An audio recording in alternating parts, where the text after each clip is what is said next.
Më 11 maj mbahen zgjedhjet parlamentare ku Edi Rama do të synojë mandatin e 4 radhazi, ndërsa Sali Berisha rikthimi në qeverisje për herë të tretë në 34 vitet e pluralizmit. Me një fushat në dukje e qetë, pa incidente domethënëse, procesi për 11 majin duket se ka shënuar një rekord për mungesën e debateve të çdo niveli mes përfaqësuesve të dy partive kryesore, por edhe kandidatëve të secilës forcë politike.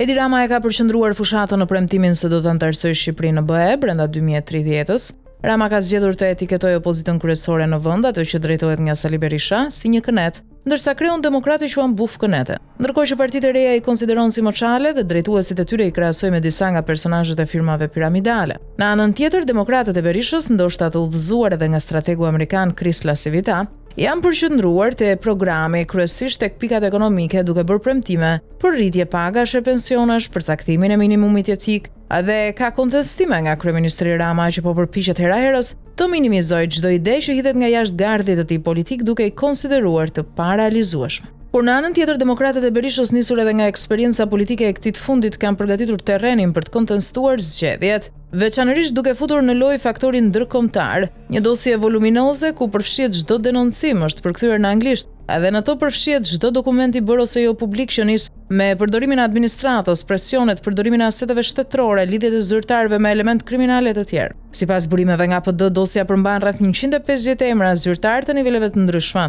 por edhe element të botës së krimit që sipas demokratëve kanë konsumuar krime zgjedhore. Madje emrat janë ndarë sipas qarqeve pikërisht aty ku demokratët pretendojnë se ato veprojnë dhe ushtrojnë presione me qëllim tjetërsimin e votës. Në të dhënat e demokratëve, pjesa më e madhe e emrave janë angazhuar në qarqet Tiranë, Elbasan, Fier, Shkodër dhe Durrës. Janë zyrtarë të niveleve të ndryshme që në kundërshtim me ligjin po veprojnë madje me mbështetjen e elementëve kriminal, shprehen burime nga PD, që duket se po vijojnë të mbledhin informacione për të pasuruar edhe më tej ato që pritet të ndodh pas 11 majit. Burime nga PD shprehen se zotrojnë prova mbi takimet e zyrtarëve apo të deleguarve socialist me ata që konsiderohen si bota e nëndheshme, por edhe për angazhimin e personazheve që ndodhen në burg duke përdorur influencat e tyre në zona të caktuara në favor të mazhorancës. Disa emra janë bërë publike në mënyrë sporadike, por duket se strategjia e PD-s është ajo e paraqitjes së dosjes me prova e fakte, madje edhe me emra konkret në strukturat dhe kancelarit ndërkombëtare. Gjithë informacionet grumbullohen nga drejtuesit politik në qarqe, që më pas hartojnë dosjet e tyre që përcillen në selin qendrore të PD-s, ku një tjetër grup i bashkon, përkthen dhe i bashkëngjiten dosjes së madhe. Burime nga PD shprehen se në takime zyrtare dhe jo zyrtare janë bërë të qarta përfaqësuesve ndërkombëtar të gjitha zonat e nxehta zgjedhore, por njëherëzi edhe skemat që po përdoren nga Edi Rama në funksion të marrjes së mandatit të 4 qeverisjes. Për demokratët, zonat të nxehta zgjedhore të identifikuara janë kryesisht zonat periferike apo rurale në bashkitë Tiranë, Shkodër, Fier, Elbasan, Lezhë, Durrës, ku ka një përdorim jo vetëm të administratës, por edhe skenar për blerje vote. Nuk dihet nëse skema e demokratëve për të denoncuar 11 majin do të ketë efikasitet, por në selin që sot drejtohet nga Sali Berisha, ka një optimizëm që një proces i manipuluar nuk do të marrë njohje ndërkombëtare. Rreth 100 vëzhgues nga Asambleja Parlamentare e OSBE-s, zgjedhjet e 11 majit do të monitorohen nga afër nga 100 vëzhgues që caktohen nga Asambleja Parlamentare e OSBE-s. Ata janë përfaqësues nga 31 vende që të vendosen në Shqipëri. Kjo shënon herën e 10 që Asambleja Parlamentare e OSBE-s ka vëzhguar zgjedhjet në Shqipëri që nga viti 96. Koordinatoria speciale dhe udhëheqësja e misionit vëzhguesave të shkurtër të OSBE-s do të jetë Farah Karimi në Holland, e cila shërben si përfaqësuese speciale e Asamblesë Parlamentare të OSBE-s për Azinë Qendrore dhe kryetare e delegacionit Hollandës. Ajo më parë ka udhëhequr misionet të tjera vëzhgimi të zgjedhjeve të Asamblesë Parlamentare të OSBE-s, së fundmi në Serbi në vitin 2023.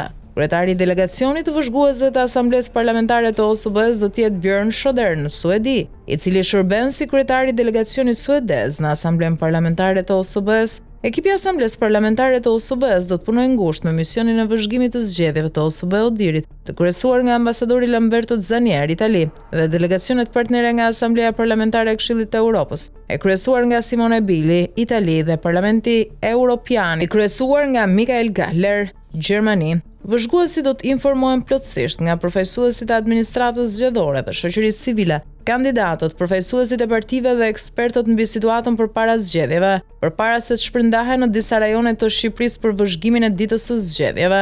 Në fillim të prillit, një delegacion i udhëhequr nga koordinatoria speciale Farah Karimi kreu një vizitë parazgjedhore në Tiranë për të vlerësuar mjedisin zgjedhor. Gjatë vizitës ajo u takua me ambasadorin Mikel Taran, kryetari pranisë së OSBE-s në Shqipëri, përfaqësues të partive politike, shoqërisë civile, medias, KQZ, strukturës speciale kundër korrupsionit dhe krimit organizuar, autoritetit medias audiovizuale dhe misionit vëzhgimit të zgjedhjeve të OSBE-Odirit. Vizita parazgjedhore ofroi një uri të vlefshme mbi klimën politike, peizazhin mediatik dhe mjedisin e shoqërisë civile përpara zgjedhjeve. Këto zgjedhje parlamentare po zhvillohen në një kontekst historik me Shqipërinë që prezanton votimin jashtë vendit për herë të parë dhe zbaton ndryshime kyçe në sistemin e saj zgjedhor, tha ajo. Misioni ynë është të vëzhgojmë dhe të raportojmë nëse zgjedhjet jo vetëm që përputhen me kuadrin ligjor, por pasqyrojnë edhe vlerat demokratike.